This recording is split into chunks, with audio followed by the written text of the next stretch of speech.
So thank you so much for all the really revealing answers and going to the depths. And we understand though life is fragile, but the Westerners understand it. The Indians don't because of the security. I have another question here. The religions world over, as well as most of the spiritual movements, they try to woo the followers and love to proselytize and retain them. Is Amanaska Yoga likely to turn into a cult? Okay. This is an extremely vexing question coming from you, Kannanji.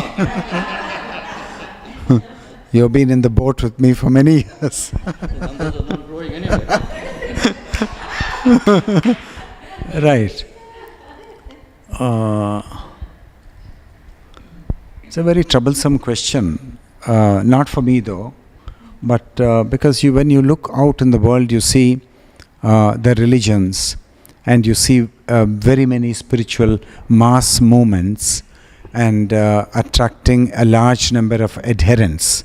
And because we are in a globalizing world, many of these movements have become world movements. They have got a worldwide presence in something like 50 countries, 70 countries, and the following is sustained. Now, if let's look at other things which have gained a worldwide prevalence.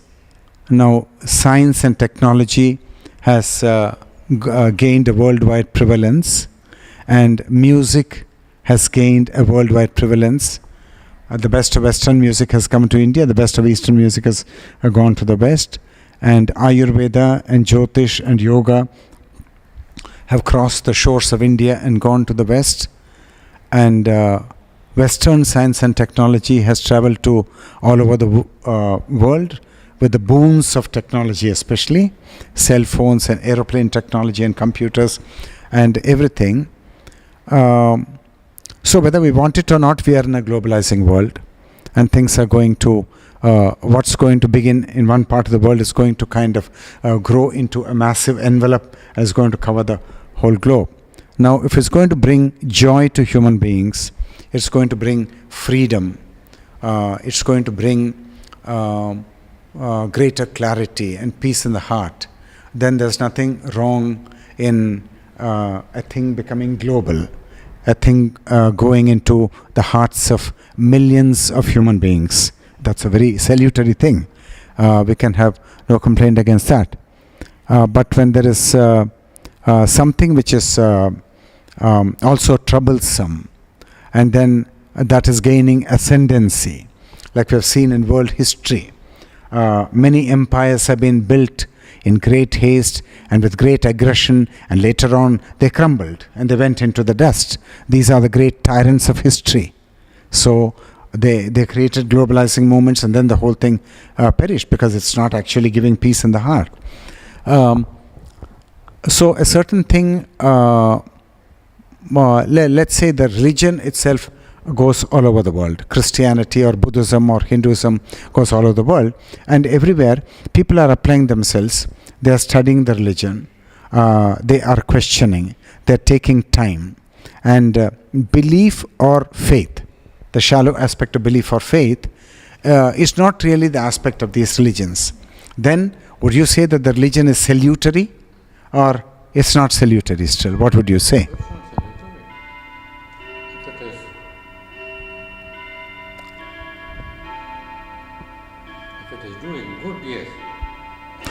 No, I said, if the religion halts your spiritual development by arresting your progress at the milestone of belief or faith, then it's not salutary.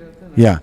But if the religion takes the pains not to arrest your spiritual development, but gives you the freedom, for example, a church in America, let's say, and Maggie may go to the church once a year, let us say, and then she had an occasion to talk to the father, church father. And it was a serious kind of talk, like we are talking. And then the father impresses on her that, you see, you've got to make your own discovery. and encourages her to read certain parts of the Old Testament or New Testament and gives her certain exercises, then is that a salutary thing or not?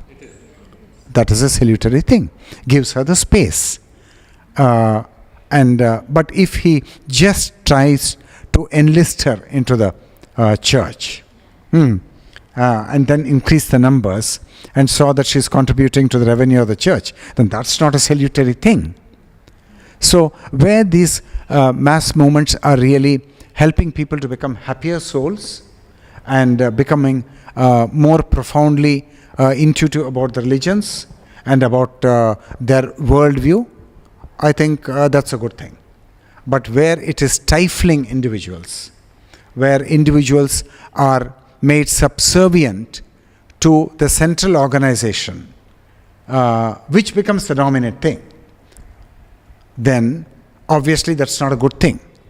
But that's the problem with organized religion.